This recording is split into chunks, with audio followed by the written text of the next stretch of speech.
Hello, and welcome to Around the County. I'm your host, Council Chair Todd Turner. I'm excited to introduce to you my three new colleagues on the County Council. First, District Council 1 Council Member Tom Dernoga, District 8 Council Member Monique Anderson-Walker, and District 9 Council Member Sydney Harrison. Stay tuned, you don't want to miss my conversation with each of them on Around the County. Coming your way in just a moment. You made her college years possible, opening that education savings account when she was little, spearheading campus tours, and deciphering financial aid. If you can ace planning for college, you can do it for retirement. Get on track with tips at aceyourretirement.org. Welcome to Around the County, a Prince George's County Council production. Take the journey, celebrate our communities, engage with us. We're working together to deliver service to our residents, to build thriving communities, and to make progress in Prince George's County. It's time now for Around the County, Service, Community, Progress, with your host, Council Chair Todd M. Turner. Hello, and thank you for tuning into Around the County. This program is a production of the Prince George's County Council. I'm your host, Council Chair Todd Turner. I'm very pleased to introduce to some and reintroduce to others the Honorable Tom Dernoga, Council Member for District 1. While he is currently serving in his 4-year term, you may recall he previously served on the Council. And I want to welcome Council Member Dernoga to Around the County. Good to see you. Thank you. Thanks for having me. So, tell us why you wanted to come back after your previous service on the council. Well, I get that question a lot, and I wanted to continue some of the work I'd been doing before, particularly in the environmental area, land use, smart growth, and there's so many challenges facing the county, and we have term limits, which I supported long ago and adhered to when we had them. But after sitting out for a while, there was just a number of issues that I thought I want to get back and kind of get to work on. And I had a lot of constituents that said, hey, you're going to run for delegate or senate or council. So there was a lot of support. And I said, well, it's a public service kind of thing. I've been a civic activist for 30 years, so I said, let me see what I can do. Okay. And so how is it different, obviously, from your previous service on the council this time?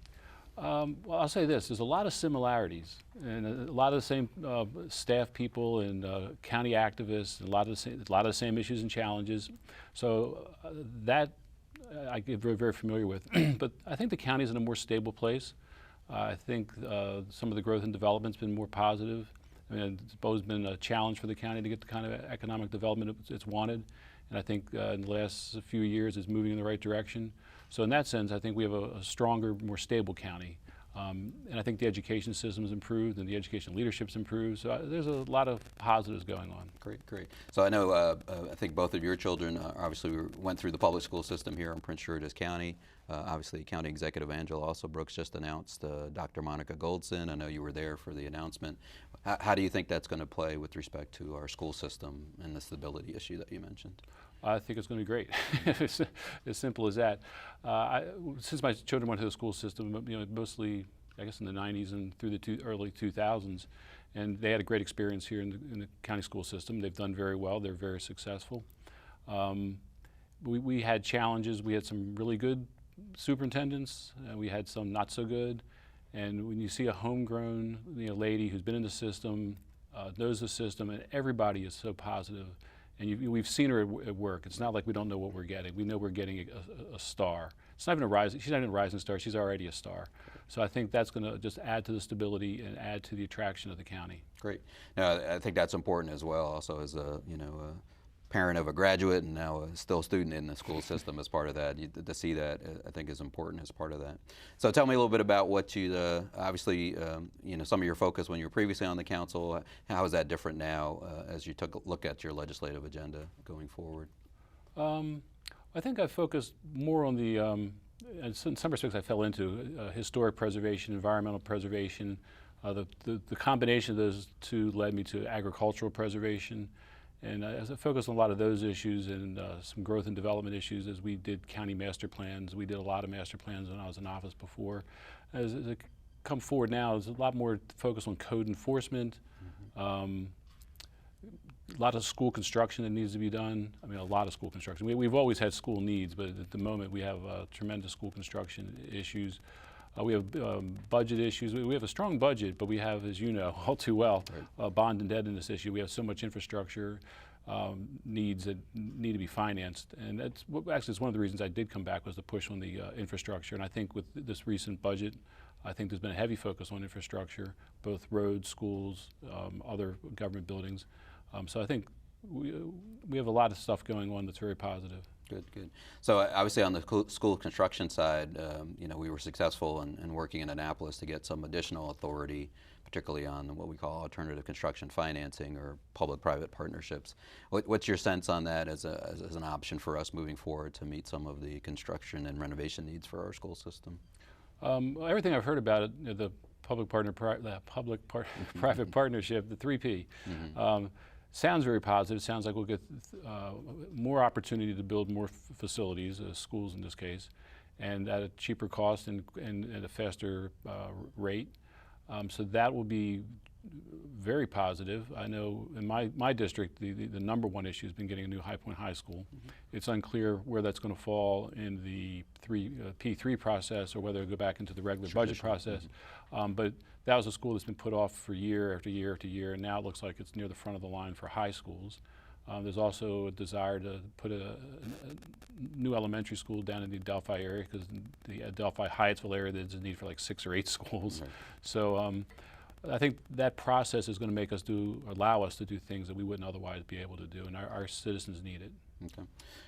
So you do represent, well, tell us where you represent on the county council. Let me assume as part of that, but I did have one question following. Good old District 1. I call it the Northern Triangle. Everyone seems to want to have a name for their part of the county.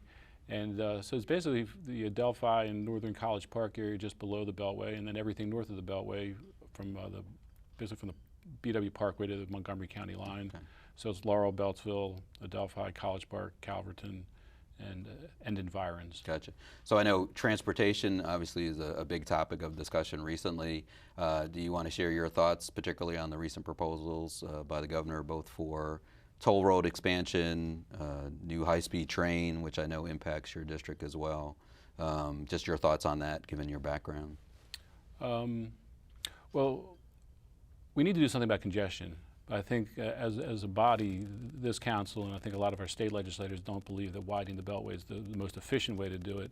And it seems to be being rushed, and the state's not looking at a lot of the consequences. And I represent a portion of the Beltway communities, North College Park, Adelphi, and they're very concerned. There's going to be serious community impacts. And one of the problems that I don't think the governor's taken into account is much of the Beltway was built through existing communities or planned communities. So you already have houses that are very close to the Beltway, and these communities have been suffering with Beltway usage for quite a while. And now to expand it, they already have noise issues. People are going to either lose what little yard they have, or they're going to lose some houses. They need to put stormwater management in, and the proposal to put a full interchange at Route 1 has people totally scratching their heads going, how's that going to work? So there's a lot of problems, and it seems like the governor wants to fast track it while he's in office. Right. Sometimes when you run things that fast, you don't do things very well. Correct, correct. And I know we've been trying to make sure that the environmental impact review process through the NEPA process is actually done before we move forward as part of that. So hopefully with the recent Board of Public Works decision, that hopefully will occur. We can only hope. I'm hopeful, and I think that's a positive step that they kind of phased it in a way that gives us, I think, more input. One thing that transportation people aren't talking about, I just filed comments last week, was on the Hyperloop. Oh. And I wasn't paying as close attention as I should, but as I started looking at it, there's a serious impacts in South Laurel. Mm-hmm. They're talking about, because they're going to dig shafts and put boring machines down the shafts and then run bore and then bring all the dirt out. And they're going to be dumping an awful lot of dirt in Prince George's County. I mean, a lot of dirt. They're going to have a lot of trucks on local roads. And in South Laurel, there's one of the big boring sites where they're going to drop a boring machine down. So there's going to be a lot of activity. So I've had a chance to tell my South Laurel residents that that's an option. This is a plan. Gotcha. So hopefully, with my talk about my community conversations. I've been going around the district, so next time around there'll be a lot more conversation about that. So I know you also have a business event coming up as we wrap up here.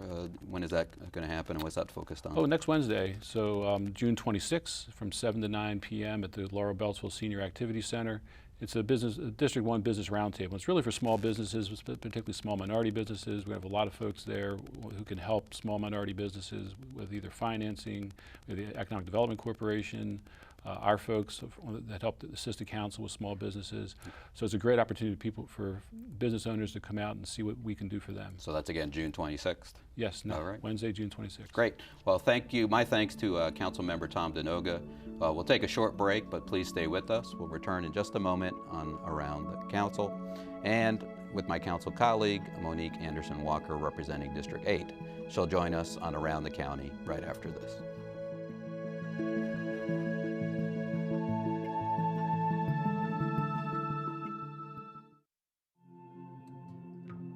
When I was growing up, my mom was extremely tidy. We were trained to put things back where we got them from.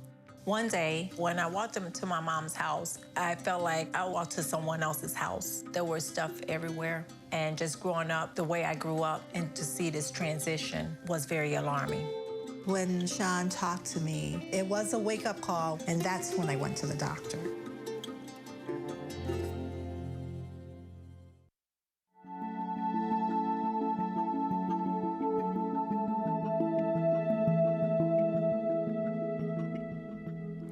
Welcome back to Around the County. This is a production of the Prince George's County Council. I'm Council Chair Todd Turner, your host. Joining me now is District 8 Council Member Monique Anderson-Walker. She's serving in her first four-year term on the County Council and has been hard at work in her community. Thank you so much, Councilmember Anderson-Walker, for joining me today on Around the County. Thank you so much, Chair Turner, for having me. So tell me, for those who don't know who Monique Anderson-Walker is, who are you? Wow, how many seconds do I have? Well, in a nutshell, I'm born and raised here, raised my family here in Prince George's County, specifically District 8, and I'm a business owner in District 8. But probably more importantly, and the reason that I'm here today is I'm a passionate individual who feels that there's a lot to do in our county, and I want to make a real difference in our community. So I understand you're the first African-American woman to represent Council District 8, is that correct? That is correct. All right, and so what does that mean for you? Well, I mean, from the historic perspective, I'm sure being a first is a great thing, but it's not putting any additional pressure on me that I haven't already put on myself for wanting to see good changes and positivity in our community, specifically to transform our community and make it more vibrant and make it so that people can live their best lives in our community. Great, great. So what made you make the decision to run for office, as opposed, since you had your own business, you had community and family ties to the area, so why the decision to go into public office? For decades, I've been involved in the community, so it's really just a matter of stepping up in a position as opposed to working from behind the scenes. In my life personally, my two oldest children have gone off to college, so it just seemed like the best time to actually get it started, and I'm very excited about the work that we've been able to achieve. Oh, great, great. So tell me a little bit about your experience over the last 6 or 7 months as the council member for Council District 8. It has been a whirlwind, and I absolutely love it. So I have a fantastic team that I'm working with. It's been a pleasure to work under you as our chair, and with your wonderful leadership, and of course with the other county council members. The focus that I've had with my community is really to make sure that we have issues addressed that have been kind of long-standing. Transportation is one. We have issues with economic development that we want to spur. I look at economic development as being entrenched in education. So education and exposure experiences for our students is something that I've been very much pushing for. And I've been active in getting schools connected to opportunities, which means students getting exposure. Transportation is part of that as well. With our senior population, many seniors have asked for opportunities to get outside of their senior living situations. And so as a set aside of funds that we were able to get through the Rosecroft grant, we have focused on 6 senior housing locations, and created transportation opportunities so that they can get to shopping, to entertainment, and get opportunities to get out there and exercise. Oh, great. Sounds good. So I know there are a few initiatives that you've initiated over the last several months as part of those, as part of your efforts on the council. Do you want to explain those a little bit? One is obviously driving at home, hashtag driving at home. There's also a Women for Wellness program, as well as an additional one. So talk about those as part of your efforts as a council member. Sure. The Driving at Home campaign, hashtag Driving at Home, was initiated to really save lives. You know, we noticed that a lot of people were losing their lives on the roads because of behavior. Our thrust is to really change driving culture, and to do that we had to really outline what are things to keep in mind when you get in a car. And it's things that we probably learned 30 years ago, but maybe we just need to reinforce those things, and that's don't drive distracted. Everybody in the car has a role to play. If you're a passenger in the car, you keep the driver awake. If you're in the back seat of the car, don't distract the driver. The only person able to touch the radio is the driver. But aside from that, putting on your seatbelt, which is something that all of us can do when we get in the vehicle. That's a big one. Put down your cell phone and stop the aggressive driving. Right. Take your time getting places. We've started in high schools because we view our youth as really being the ones to be the catalyst to any kind of cultural change. We saw that with smoking cessation. We saw that with getting people to recycle. And even most recently, about a year and some change ago, with Parkland High School, with our students coming up here and saying, look, enough is enough. Right. We're going to march. Very active as part of that. And as a father of a new driver, just got their learning permit, I understand that. Try to not only speak the word, but try to do the word as well. You know, they look to us as examples, as parents, as you know, being a mother as well. So what about your Women of Wellness campaign? What's our WOW factor, WOW, yes. A WOW event. We've really focused on health. So health is our wealth, and women generally are the ones that are going to pass down either the good traits or bad traits. So we want the women to understand how to address some of the issues that they might be having, whether they're physical, mental, emotional. And we had a fantastic function, and there was a lot of there's some tears, but there were more cheers than tears, and really opportunity for us to share with each other. Good. And then I think the last one is Stay Active. Is that another senior-based event? That was our senior event that just took place last week, and that is our Stay Active, be healthy. And the whole focus of that is keep moving. Keep moving. We had cooking demonstrations so people could focus on what they should be putting in their bodies, and recognition that your body is a machine, and junk in, junk out. Good in, good out. Gotcha. Outputs. Gotcha. So obviously, tell us a little bit about some of the committees that you're serving on and what your experience has been. So I'm on transportation, infrastructure, energy and environment, vice chairing that, and our focus, for obvious reasons, has been on roadways. Right. 210 is probably one that people hear about all the time. Sure. So I'll briefly say that we're fortunate that the state has funded 210 for the repairs, but we're also looking at Gateway. As we have our new neighbor, Amazon, just 6 miles away from the area I represent, in Prince George's County, close to National Harbor. We want to make sure that we have transportation so that we can benefit from any expansion opportunities or ancillary businesses that will work with Amazon. We want to be able to house those 16,000 to 25,000 individuals and their families who will be moving in over the next 5 years. Right. So you're talking about expansion of Metro potentially over the Woodrow Wilson Bridge at realistically, some point? Realistically, it's probably going to be some sort of BRT. Okay. So dedicated bus route. Right. But because the Woodrow Wilson Bridge has the capacity for that, we really want to implement that quickly so we could at least start testing out sites, get the buses to rapidly transport people to various sites, whether it's National Harbor, Oxon Hill Road, inside the Beltway as well. We just want to get that process started, and then perhaps in time, once we can justify a need for rail, we can implement that, or stick with bus. So obviously transportation has been in the news a lot recently in the state of Maryland with the governor's proposal for potential expansion of toll roads on 495, although a lot of the focus has been on the northern part of 495 and the 270 corridor. There is obviously potentially an impact going through the Woodrow Wilson Bridge. So any thoughts on that at this point? I know we've had a lot of discussion about We've it. had discussion, but it doesn't seem like the state has really explained all that is involved. For the moment, it appears that 270 and that northern area is really their focus. Typically, the area in the south doesn't have the same traffic challenges that exist in the north. We would hate to unnecessarily put in managed lanes because there's a lot of takings involved in that, which we don't really want to have impact in our area. Gotcha. Well, no, I appreciate it, and as we're closing up with this segment as part of this, anything else that you want the residents to know about, particularly District 8 and its representatives? Certainly. We have our Citizens and Immigration Services building down at Branch Avenue Metro, which will be opening up in about a year. And we expect thousands of people to work there and live and play. Great. And so we want to extend some economic development opportunities out that way.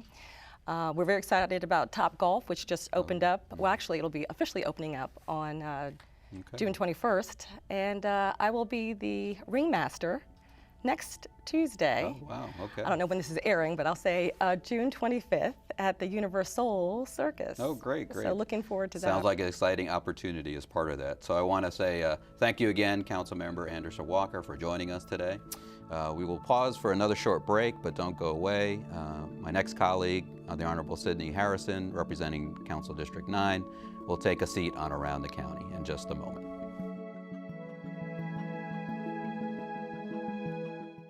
The zip code you're born into can determine your future. Your school, your job, your dreams, your problems. But at the Y, we create opportunities for everyone, no matter who you are or where you're from. For a better us, support your local Y today.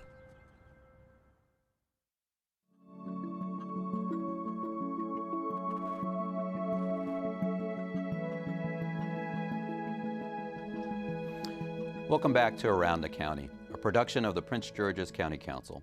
I'm Council Chair Todd Turner, your host, and with me now is District 9 Council Member Sydney Harrison. He is new to the Council, but not new to elective office or community service. Welcome, Council Member Harrison, and thank you for joining me today on Around the County. Thank you so much, Mr. Chair, for having me today. So as a new member of the Council, tell me how your last 6 or 7 months have been. Honestly, it's been very, very, very rewarding. There's no greater joy to serve with other individuals, my council colleagues, that really want to put Prince George's County first.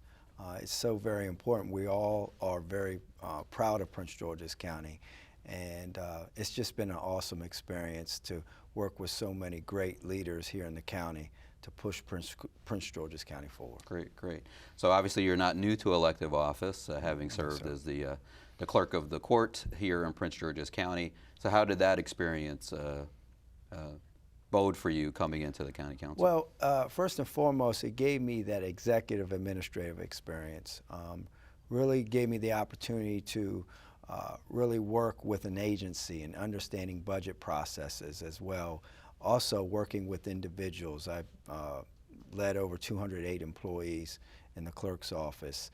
And really the individuals that work at the clerk of the court, they're dealing with the heartbeat of the community. So we're seeing things at its rawest form. And so just gave me the opportunity to really build on my management experience, my communication, my executive leadership skills, and also learning how to work with other individuals to get things done. Gotcha. So obviously coming from a larger agency coming into the council, how has that changed? Well, there are two different types of leadership. Really here, you're working with 11 other council members. You're also working with the county executive, and you have a chair and a vice chair, of course, Chair Turner and Vice Chair Rodney Streeter. And so what I found was what is very important with working with my colleagues is communication. Understanding what we're doing and why we're doing it.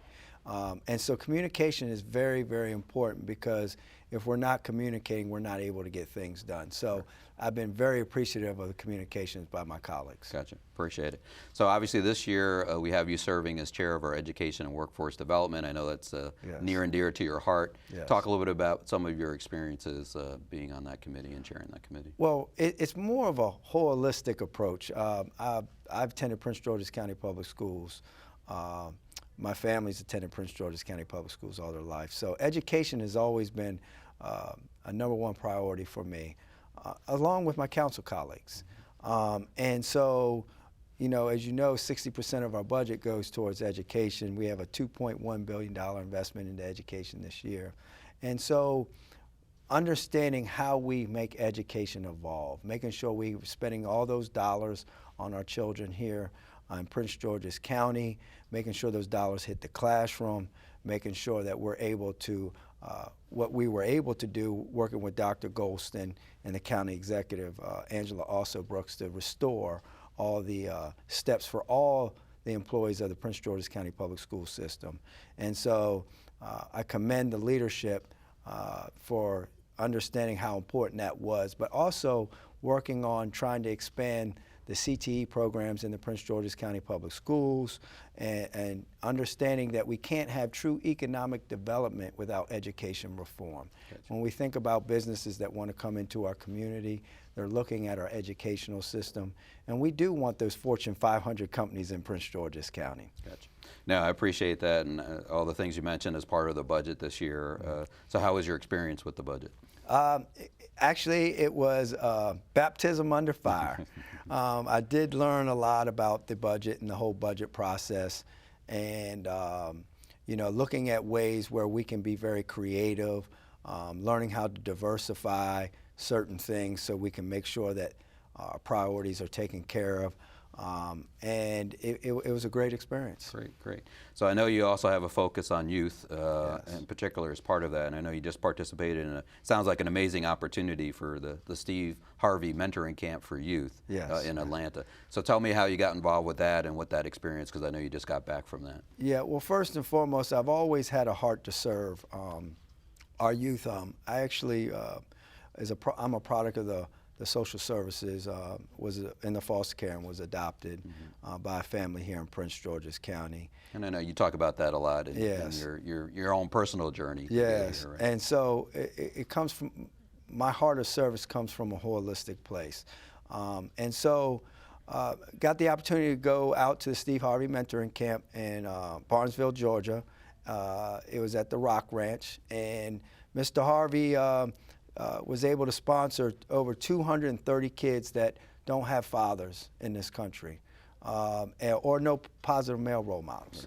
And so we were able to work with them for 4 days and showing them some life skills and really bonding, having some bonding moments with these children to let them know that we do love them, we do care about them.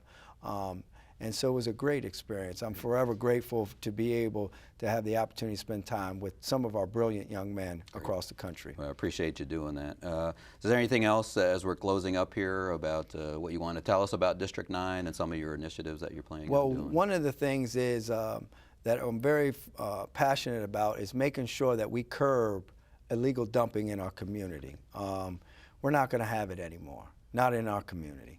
And so we're working with the county executive, along with the, of course, all of our other colleagues on the council, to make sure that illegal dumping is not going to be accepted anymore in Prince George's County. The other one is working on roadway infrastructure improvement. We have some drainage problems in the south as well. But one of the biggest blessings that is about to happen in the southern part of Prince George's County is the Southern Area Aquatic Recreational Center, and that was spearheaded by our late delegate James Proctor. And so it is going to be a multi-generational facility. It's going to be the gem of Prince George's County. Yeah, I've had the opportunity to be there, and I think it's something going to be very spectacular. So I want to thank you again, Councilmember Harrison, for joining me today. Also, to my sincere thank you, for Council members Tom Dernoga, Monique Anderson-Walker, and obviously Councilmember Harrison. We are trying to work together to build a strong team and a win for Prince George's County. Their service to our community means great progress for our county. This has been Around the County, a production of the Prince George's County Council. I'm Council Chair Todd Turner. Thank our viewers for joining me, and please remember to connect with us at pgccouncil.us and also on our social media. Again, I'm Council Chair Todd Turner. I'll be seeing you soon around the county.